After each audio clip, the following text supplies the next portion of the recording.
نبی جھومو پیارے نبی جھومو سچے نبی میرے آخری نبی مرحبا سرکار کی آمد مرحبا رسول کی آمد مرحبا سردار کی آمد مرحبا۔ امیر اہل سنت کی ہر بات جو ہے وہ ہمارے لیے بڑی سعادت مندی ہے۔ امیر اہل سنت کے مریدین محبین اگر اپنے اندر امیر اہل سنت کی سوچ داخل کرنا چاہتے ہیں تو ان کو چاہیے کہ مدنی مذاکرہ لازمی دیکھیں۔ اتنی روحانیت اور اتنا سکون ملا ہے، بعض ایسی باتیں ہیں کہ جو ہم نے کبھی سنی نہیں تھی، جو ادھر آ کے ہمیں علم ہوا ہے۔ اور یہ دنیا اسلام کے لیے بہت بڑی نعمت ہے، آپ نے جو دین کا کام کیا ہے اور جس انداز میں آپ اس سسٹم کو لے کے چل رہے ہیں، یقین مانیے اپنی مثال آپ ہے۔ امیر اہل سنت نے جو ہمیں یہ چراگاہ کرنے کا، گھروں کو سجانے کا ذہن دیا ہے، تو اس میں دنیا میں فائدہ تو ان کا ہے نہیں، ان کا آخرت کا فائدہ ثواب تو ہے۔ تو یہ امیر اہل سنت کی سوچ ہے، ہماری نسلوں تک فائدہ ہے، ہمارے چھوٹے چھوٹے بچے جو بڑے ہوں گے تو وہ بھی میلاتی ہوں گے۔ پہلے تو ہم نے سنے تھے بڑوں کی غیبت کے حوالے سے بھی، لیکن بچوں کے حوالے سے جس طرح آج مدنی پھول شاہ فرمایا، ہمیں اس طرح ان باتوں کا پہلے بھی معلومات نہیں تھی۔ امیر اہل سنت نے بچوں کی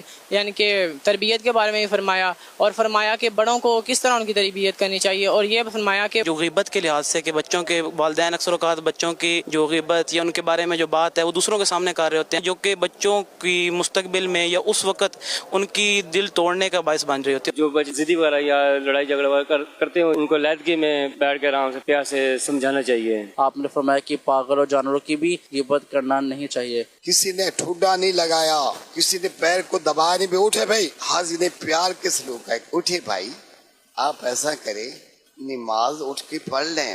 کسی معلم کسی عالم کے پاس بھی گیا تو اس نے پیار سے بات کی ہے۔ حضور جان عالم صلی اللہ تعالی علیہ وآلہ وسلم کی سیرت کے حوالے سے گفتگو کی، اس کو سن کر بہت مزہ آیا اور حضور صلی اللہ علیہ وسلم کی سیرت کے متعلق پڑھنے کا ذہن بھی ملا۔